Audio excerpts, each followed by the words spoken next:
Golden light spilled through the bakery's wide windows, catching the flicker of 22 birthday candles that no one leaned in to blow out.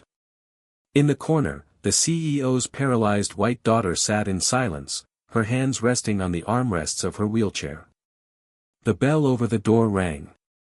A tall black man stepped inside, dust from his workday still clinging to his shirt, his little girl clutching a cupcake with a single-star candle. She tugged his sleeve, whispering just loud enough, "Daddy, can we join her?" If this already made your blood boil, hit like and subscribe right now, because stories like this are still happening, and the world needs to hear them. The bakery smelled of butter, sugar, and fresh coffee, yet the scent did nothing to soften the loneliness hanging over the small corner table. Ava Lane's eyes were fixed on the uncut cake in front of her, white frosting smooth as untouched snow, 22 candles standing like sentinels. A couple in the far booth laughed over shared pie. A waitress wiped down counters. Life moved on in every corner of Sweet Memories Bakery, except hers. She had learned to sit still, to smile politely when someone glanced her way, to pretend she didn't notice the empty chair across from her. The bell above the door jingled, and a rush of cooler air followed two figures inside. Marcus King, tall, broad-shouldered, his dark skin catching the last of the afternoon sun, paused just inside the doorway. His work boots left faint prints of sawdust on the tiled floor. Beside him, Lily, no more than 6, gripped a small cupcake wrapped in tissue paper as if it were treasure. She stopped short, eyes locking on Ava's lonely table. Without hesitation, she tugged at her father's sleeve. Marcus bent down, listening to her hushed words. His gaze flicked toward Ava, reading the story her posture told before she could speak it. They approached slowly, careful not to startle her. Marcus's voice was deep but warm. "Would it be all right if we sat with you? My daughter wants to wish you a happy birthday." Ava blinked, unsure if she'd heard correctly. Her lips parted, but no sound came. It had been years since anyone had asked to join her without obligation or pity. Lily didn't wait. She set the cupcake on Ava's table, the star-shaped candle tilted slightly to the side. "I'm Lily," she said brightly. "This is for you. My dad and I made it this morning." Ava felt the walls she'd built shift, just slightly, as the small flame between them flickered against the gathering dusk. The small star candle burned gently between them, its soft glow dancing against the bakery's glass display case. Ava leaned forward slightly, her voice careful, as though it hadn't been used in a while. "Thank you, Lily, it's beautiful." Marcus eased into the chair opposite her, moving it just enough so her wheelchair could fit more comfortably at the table. It was such a small thing, barely noticeable, yet it felt bigger than the cupcake itself. They spoke at first about light, easy things. Lily chattered about the ducks she fed every Sunday at the park. Marcus nodded along, adding little comments, but never interrupting his daughter's excited rhythm. Ava found herself smiling, not the polite, practiced smile she wore for strangers, but one that reached her eyes. The warmth between them didn't come from grand gestures. It was in Marcus sliding the sugar closer when he noticed her glance toward the coffee, in Lily asking about her favorite color so she could draw it on a napkin, in the way they never once looked at her chair before they looked at her face. "So, do you come here often?" Ava asked, surprising herself. She wasn't usually the one to start conversations. "Only when the shops closed for the day," Marcus said, brushing a bit of sawdust from his forearm. "I'm a carpenter. My daughter and I, we try to keep Fridays for something sweet." Lily beamed at that. "And Daddy says sweet doesn't just mean food. It can be people, too." The words landed deeper than the little girl could have known. Ava's fingers brushed the edge of her plate, tracing circles in the porcelain. She thought about how rare it was to hear kindness wrapped in such simple truth. As they spoke, the bakery's light dimmed to that warm, late-afternoon amber. The waitress behind the counter smiled over, sensing something gentle unfolding at the corner table. Ava found herself talking about books she'd read, about the view from her favorite spot in the park, things she hadn't shared with anyone in years. When the cupcake was finally split between the three of them, Marcus lifted his water glass. "To birthdays," he said. Lily added, "and to new friends." Ava hesitated only a second before clinking her glass gently against theirs. The sound was small, but in the quiet of that table, it felt like the first note of a new song. The warmth of that afternoon lingered for days. Ava found herself looking forward to Fridays in a way she hadn't looked forward to anything in years. The park became their common ground, Lily tossing breadcrumbs to ducks while Marcus and Ava traded quiet conversations about work, books, and the kind of small joys that cost nothing but attention. She never mentioned her father during those moments. It was easier to keep Robert Lane out of this fragile, growing space. But Robert had ways of learning what his daughter did, even without asking her. From his glass office high above the city, Robert listened without expression as his assistant delivered a brief report. "Your daughter has been spending time at a bakery, frequently meeting with a man named Marcus King." A manila folder slid across his desk. Inside, grainy photos, notes from a private investigator. Marcus King. Carpenter. African American. Widower. Modest income. And, in a curt, final line, potential exploitation risk. Robert's jaw tightened. He didn't need to read between the lines, the report had already filled in the blanks with prejudice he'd never admit aloud. He closed the folder like he was sealing a contract. "Have legal draft a cease and desist," he said flatly. That evening, Ava's phone buzzed. The message was short, 7 p.m. "My office." The room smelled of polished wood and stale coffee when she arrived. Robert didn't look up from his desk at first. "You will stop seeing that man," he said, each word clipped like a courtroom ruling. Ava's heart sank. "That man has a name. And he's my friend. He's using you. You're vulnerable, Ava. Do you think a man like that spends time with you for nothing?" The words stung more than she wanted to admit, not because she believed them, but because they revealed exactly how little he understood her life outside these walls. "I'm not being used," she said, her voice steadier than she felt. "For the first time in years, I feel seen." Robert's gaze hardened. "If you continue, I'll have his business shut down. I'll sue for exploitation of a disabled person. He won't know what hit him." The air between them felt like glass about to shatter. Ava realized in that moment that any resistance would put Marcus and Lily in the crosshairs. Her stomach twisted. That night, her hands shook as she typed a single line to Marcus, "I can't see you anymore. Please don't contact me." Across the city, Marcus read the message in silence. Lily's bedtime story lay forgotten on the couch as he stared at the screen, feeling the warmth of their Fridays vanish like sawdust in the wind. "If this happened right in front of you, what would you do? Tell me in the comments, I read every one. And if you want justice as much as I do, hit subscribe." For 3 long days, Marcus honored her request. He kept busy in the shop, planing wood, fixing shelves, sanding edges, but the quiet was heavy. Lily stopped humming when she played. On the 4th day, she finally asked, "Is it because we're not rich that Miss Ava doesn't want to see us?"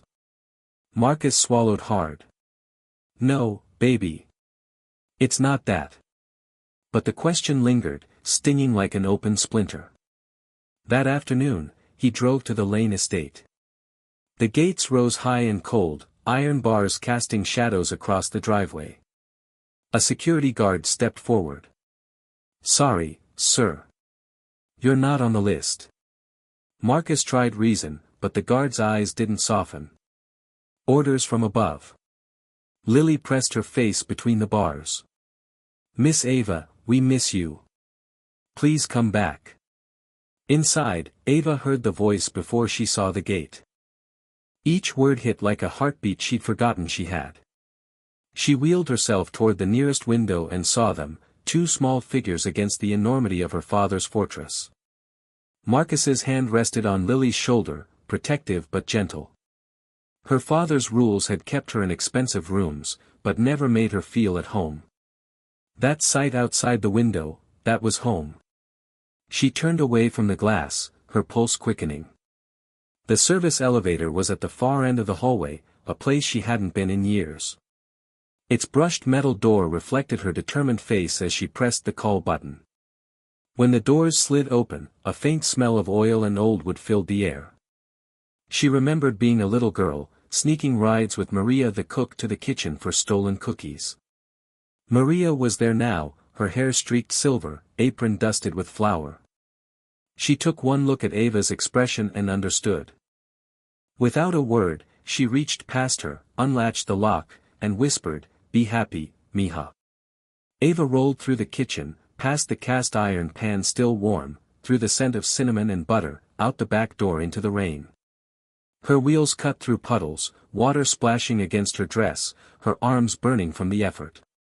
It was the kind of ache she welcomed, proof she was moving by choice, not by permission.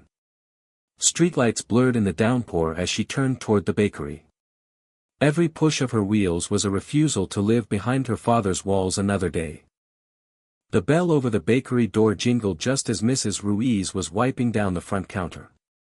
Ava rolled in, rain still dripping from her hair, the hem of her dress soaked. Marcus stood instantly, eyes wide with disbelief. Lily gasped, then ran to her, wrapping small arms around her waist. "You came. I knew you would," she said into the damp fabric. Ava smiled through the tears on her cheeks. "I'm choosing," she said, voice unsteady but firm. "Choosing you. Choosing Lily. Choosing us." Marcus stepped forward, his jacket already off, draping it over her shoulders. He didn't ask why or how, he simply made sure she was warm. Mrs. Ruiz quietly placed a towel on the table, no questions, no commentary. The moment was fragile, but safe, until the door slammed open again. Wind and rain rushed in around a tall figure in a dark, soaked suit. Robert Lane stood there, hair plastered to his forehead, eyes burning with a mix of fury and panic. "Ava, that's enough," he said sharply. "You're coming home now." Lily instinctively stepped in front of Ava, her tiny frame blocking as much of her as she could. Marcus's shoulders rolled forward, one arm hanging loose at his side, not a threat, but ready. "Mr. Lane," he said evenly. "If you want to talk, talk. But don't scare my daughter." Robert's gaze snapped to Marcus, lingering on the jacket around Ava's shoulders. "You have no idea what you're doing. The world is not kind to the disabled or to opportunists." Ava's hands gripped the arms of her wheelchair. "Dad, I don't need more walls. I need people. And Marcus is here." "You're not." Robert stepped closer. "He can't give you what I can. Security. Stability. Protection." "Protection?" Marcus said, his tone still calm.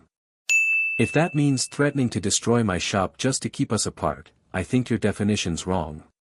Robert's jaw tightened. "I'm her father. I decide what's best for her." Ava leaned forward. "For years ago, what I needed wasn't another check or another nurse. I needed you holding my hand, telling me we'd figure it out together. Marcus does that without thinking twice." The air in the bakery thickened. Mrs. Ruiz's hand rested on the phone, her eyes saying she'd call help if needed, but her body stayed behind Ava's side. Robert looked between them, the man he saw as beneath his daughter, the little girl with defiance in her eyes, and Ava herself, finally refusing to be silent. For the first time, something in his expression cracked.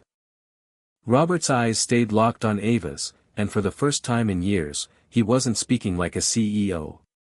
The fight in his jaw loosened, replaced by something closer to confusion, or maybe fear. Lily broke the silence. Her voice was small but steady. "You make Miss Ava cry." "My dad doesn't." Robert blinked as if the words had landed somewhere he didn't expect. No boardroom strategy could deflect a truth that direct. Marcus didn't press the moment. Mr. Lane, I know you love your daughter. I can see it. But loving someone means showing up, not shutting them in. Ava's voice softened but didn't waver. You've built this life where everything's perfect on paper. But people aren't spreadsheets, Dad. I don't want to be your project anymore. I want to live my life with people who see me, not just my chair. The bakery felt still enough to hear the rain tapping the windows. Robert finally exhaled. I was wrong, he said quietly. I thought I was protecting you. I was protecting myself from feeling helpless.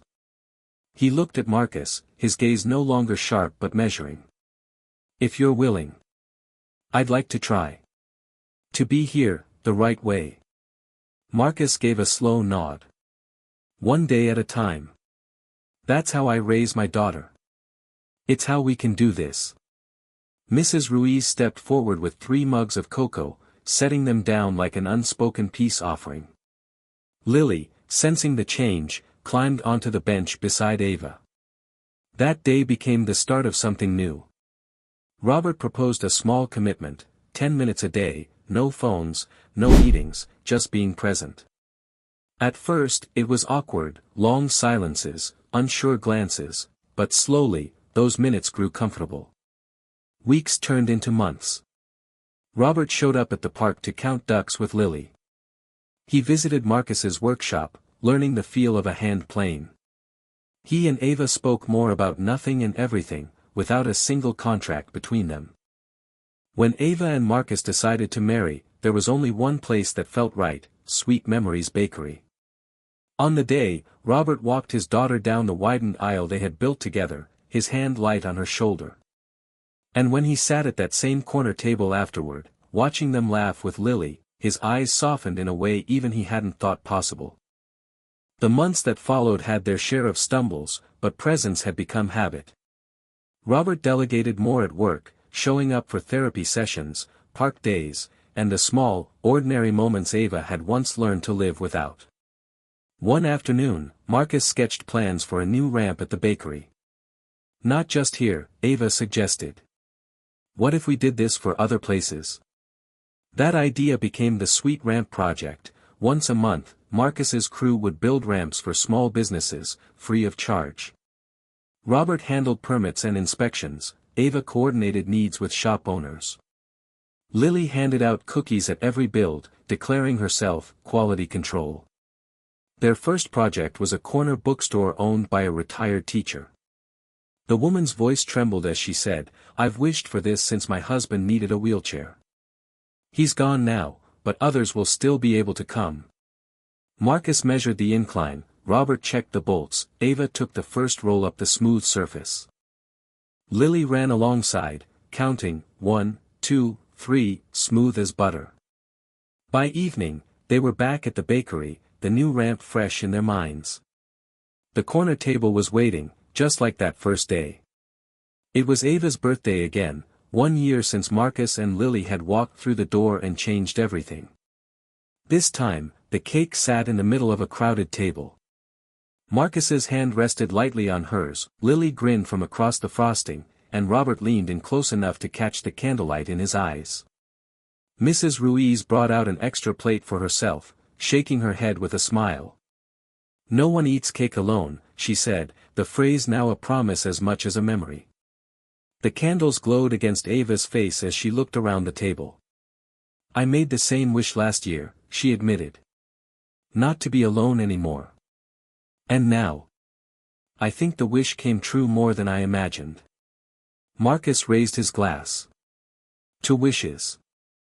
And to the people who make them real.